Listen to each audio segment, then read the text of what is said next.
rules, man. Careful. I haven't had that much of a white Russian, it's alright. Early in The Big Lebowski, our central character, Jeffrey Lebowski, also and better known as the Dude, a pot-smoking, unemployed bowler played by Jeff Bridges, is called to see Jeffrey Lebowski, a wealthy industrialist for whom he has been mistaken by some particularly dim-witted thugs. These characters have nothing in common except for their given names, but they find themselves sucked into a tangled web of nihilists, kidnappers, and double crosses. What makes a man? The wealthy Lebowski asks the Dude. Is it being prepared to do what's right, no matter the cost? Sure, replies the Dude. That and a pair of testicles. If only all of life were that simple. Unitarian Universalists engage in a free and responsible search for truth. The questions we ask ourselves about the nature of existence, about our purpose in the universe, are deeply, perhaps even troublingly complex. And so the answers we seek sometimes are also similarly complex. Is that the best course of action? Well, Dude, we just don't know. Maybe it is, but maybe we're making it too hard on ourselves. Maybe, as the Dude submits, the correct answers are the obvious ones.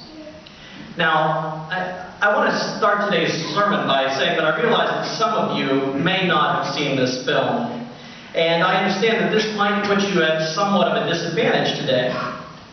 I will do my best not to spoil the film's ending, but you should realize that this is not that kind of a movie. Okay, this is not the kind of thing where a final twist is going to reveal everything. In fact, film critic Roger Ebert noted in his original review, quote, "This film should come affixed with a warning like the one Mark Twain gave Huckleberry Finn. Persons attempting to find a plot in it will be shot." Roughly speaking, and please do not shoot me, the movie follows the Dude as he and his friends search for the missing trophy wife of the Big Lebowski. But the girl is what Alfred Hitchcock would call a MacGuffin. She is only a device used to move the characters from one scenario to the next. Think of Rosebud in Cinema Kane. I've had too much White Russian. Think of Rosebud in Citizen Kane, sorry. And possibly also that weird glowing briefcase in Pulp Fiction. Now, the film's fuzzy logic and muddled narrative bothers some people, particularly those who evaluate art through a strict interpretation of the three-act structure. That life itself has no formal structure is to these folks beside the point. Our minds seek patterns and familiarity, and we recoil when we can't find that. But I have to ask, are we not in that instant like David Ignatow chasing his dropped bagel? Is the eternal search for order and meaning any less ridiculous than somersaulting after your breakfast? Is it any less ridiculous than the Dude's adventures? He is assaulted by pornographers, threatened by nihilists, manipulated by a radical feminist artist, and forced to listen to the Eagles. He is drugged, beaten, and made to bathe with a marmot. He learns nothing of importance about himself or his friends. He finds no greater truth.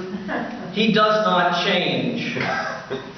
Now, the theme for the summer that the Lay Worship Associates chose is metamorphosis, and this might be a fair point to ask, why am I doing a Big Lebowski service? What, if anything, this movie has to do with that topic? But I would submit to you that we can learn from the Dude, so take it easy, man. If you want to find the true through line in this movie, watch the Dude react to the way everyone else changes his life. You've got his friend Walter. Walter is full of rage. He's angry about Vietnam. He's angry that his wife left him. He's angry that the bowling league scheduled a tournament on Shabbos. It's Walter's belligerence that gets the dude involved with the other Lebowski's kidnapped wife. And it's Walter whose anger gets the dude's car smashed with a crowbar.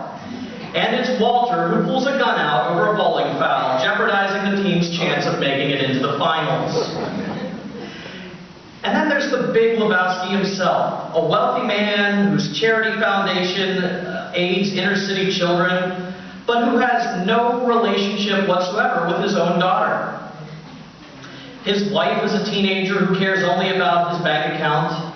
His only companion is a sycophantic assistant.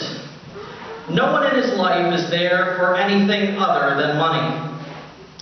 He's been using his social position to get his way for a long time, and he is more than willing to bully the dude. By contrast, the dude is amiable. He fits in with almost anyone, and he's willing to hear all sides of an argument. Other people are turning his life into chaos, but he just moves along. All he asks for is a white Russian, some credence in his tape deck, and a rug that ties the room together. Whereas Walter would shoot the dog in Billy Collins' poem, and the other Lebowski would have paid someone else to shoot that dog. The dude is the kind to imagine the dog as part of the music. He adapts to the situation.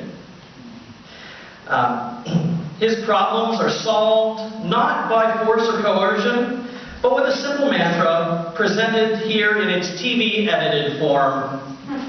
Forget it, dude. Let's go bowling. I mentioned earlier that maybe the simplest answers are the ones that best fit our eternal questions. Okay? Now, I realize that we've got these long, winding questions and this really complex and convoluted search for truth, and that some of you aren't into the whole brevity thing. But, as E.L. Doctorow said, sometimes happiness is not knowing that you're happy. If you're analyzing things too much, you're probably not enjoying whatever it is that you're trying to understand. You're not enjoying the journey. You aren't really happy. Only when you've removed the analysis from the equation are you truly free. Now, if you've only seen the movie once, or it was a long time ago, you might be wondering, well, where's this guy getting all of this stuff? I don't remember this from the film. Are there cliff notes that I should have picked up? But this movie's been rattling around in my brain for about 15 years now. At first, it was just something that really gave me those deep down belly laughs, the kind where you have tears in your eye and rolling on the ground and, laughing uncontrollably, and that's very liberating. And then it became the kind of film that I watched to cheer me up. But eventually it became more than that. In fact, once during college, I was trying to woo this particular girl, and she came over to watch The Big Lebowski with myself and some friends. And she's sitting there for about the first 20 minutes, and then she said, "This is stupid." And she got up and she left. Now, at that point, I stood to go after her. She had left my dorm room, she was walking down the hall, and I was going to get her, and I was going to say, "Look, forget the movie, I'll just come hang out with you." A friend of mine stopped me and he said, "Listen, if she doesn't like this movie, she's not the one for you." And he was right. That was one of the better decisions I made when I was in college. Okay. In other words, this movie became, to me, almost a religion. And now it actually is a religion. There's a whole community of spiritual seekers who base their religious beliefs on the dude's ideas. This community is the Church of the Latter-day Dude. They call themselves Dudists, for short. Dudism is, according to the founders, the world's slowest growing religion. But it is also a religion for its time and place. These practitioners trace their lineage back through other dudes in history like Lao Tzu, Jesus, and Joni Mitchell. But they remain open to suggestions.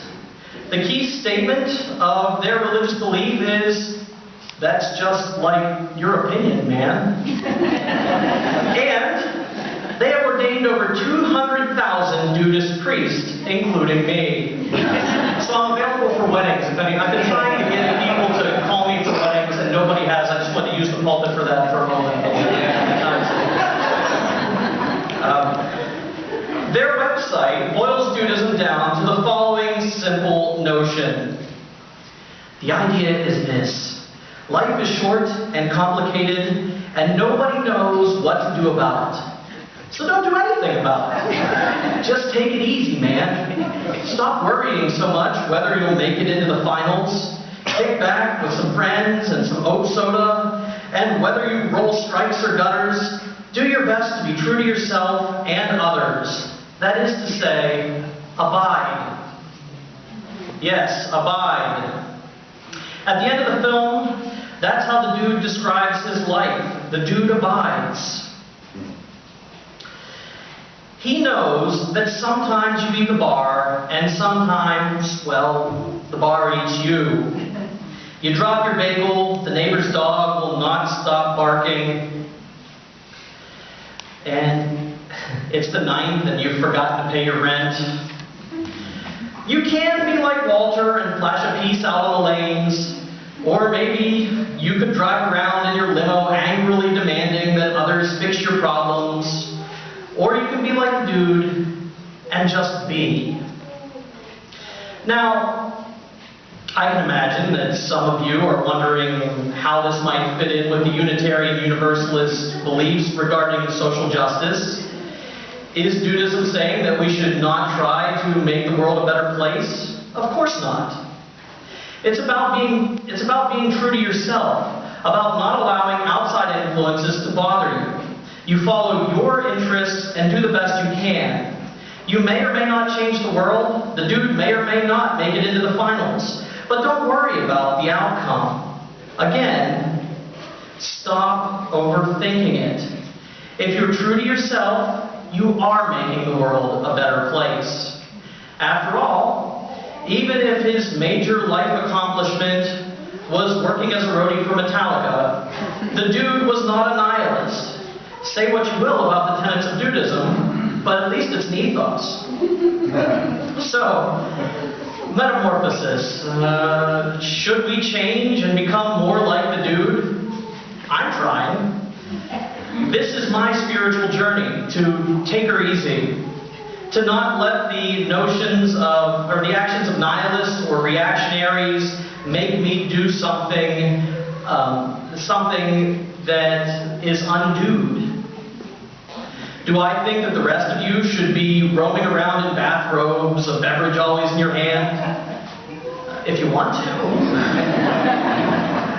Your spiritual journey belongs to you, and I'm not trying to tell you what to do. Dudism and you are compatible like that.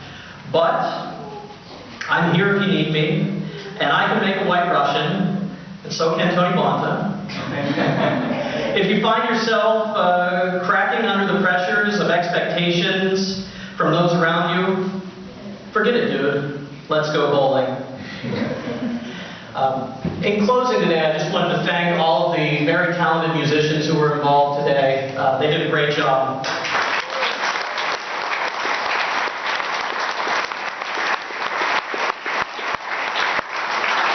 And I wanted to thank all of you who sat there seriously as if you should listen to a man in a bathrobe talk about anything. So, with that in mind, bowl now in peace.